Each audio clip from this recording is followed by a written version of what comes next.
سرکار دو عالم نے کوئی بھی ایسی جنگ نہیں لڑی جس میں جاسوسوں کے ذریعے یہ خبر نہ معلوم کر لی ہو کہ دشمن کی طاقت کیا ہے۔ حضرت علی نے 3 جنگیں لڑی نبی کے بعد، نہروان، ہجویں، صفین، جمل۔ ان تینوں میں کیا آپ نے جاسوس نہیں بھیجے یہ معلوم کرنے کے لیے کہ دشمن کی طاقت کیا ہے؟ تو اگر دشمن کے ہاتھوں میں تلوار ہے تو اسلام کے ہاتھوں میں ذوالفقار ہے۔ یہ تناسب ہونا چاہیے دونوں میں۔ یہ نہیں ہے کہ دشمن تلوار لے کے آئے اور آپ جو ہے نا وہ گلاب کی چھڑی لے کے پہنچے، کمبخت پہ دعائے کو میل پڑھ کے تم پہ پھونک دیں گے، مر جاؤ گے۔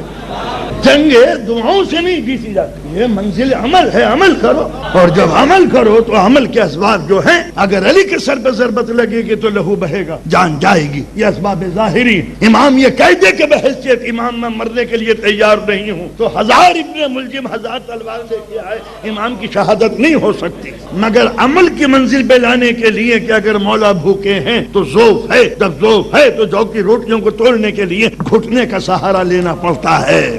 یہ ہے ظاہری علامت۔ امامت کے زور سے جو کی روٹیاں نہیں توڑی جاتی، جسم کے ظاہری زور سے توڑی جاتی۔ یہ ہے ظاہری اسباب دنیا میں۔ اگر طاقت رکھو گے تو عزت پاؤ گے، طاقت نہیں ہے تو ذلت سے دنیا کی کوئی طاقت نہیں روک سکتی۔ جنگ احد میں اگر رسول کے دانت ٹوٹ سکتے ہیں مسلمانوں کے بھاگنے کی بنا پر، نبی زخمی ہو سکتے ہیں مسلمانوں کے فرار ہونے کی بنا پر، تو یہ اس لیے تاکہ مسلمان کلیہ سمجھ لے کہ طاقت ہے جو نبی کو بچائے گی، فرار نبوت کو نہیں بچائے گی۔ تو جب نبی کو بھاگنا بچا نہ سکا تو مسلمانوں کی بزدلی اسلام کو کیا بچائے گی؟ تو لہذا مسلمان کے لیے واجب تھا کہ وہ ایسا عالم بنے کہ جو یہ دیکھے کہ دشمن کے پاس کیا ہے۔ کہا میزائل، مسلمان نے کہا ہمارے پاس محمد اسماعیل۔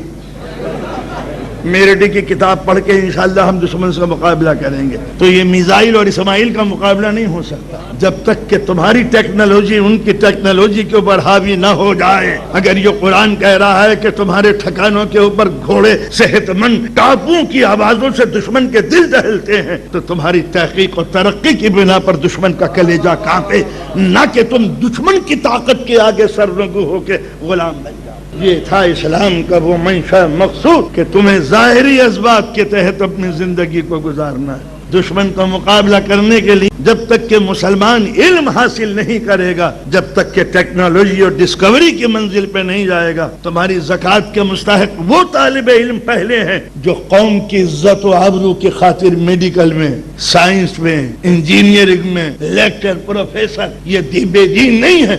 صرف یہ نہیں ہے کہ ان کو نہ پڑھایا جائے، ضرورت ہے اجتہاد کی کہ جب ہم ایک انجینئر قوم کی مدد کر سکتا ہے، ایک لیڈی ڈاکٹر عزت و ناموس کی خاطر ہونی چاہیے یا نہیں؟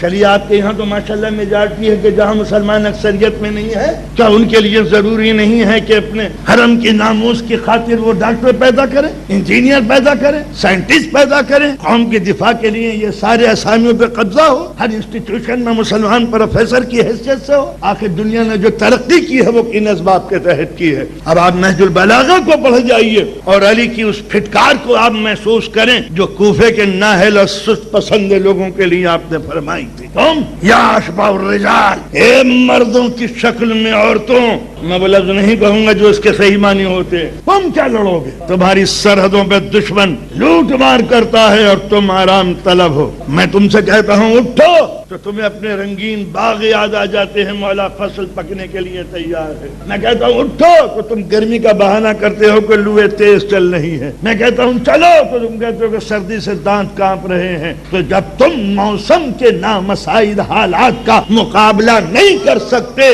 تو دشمن کی تابڑ توڑ تلواروں کا مقابلہ تم کیا کرو گے؟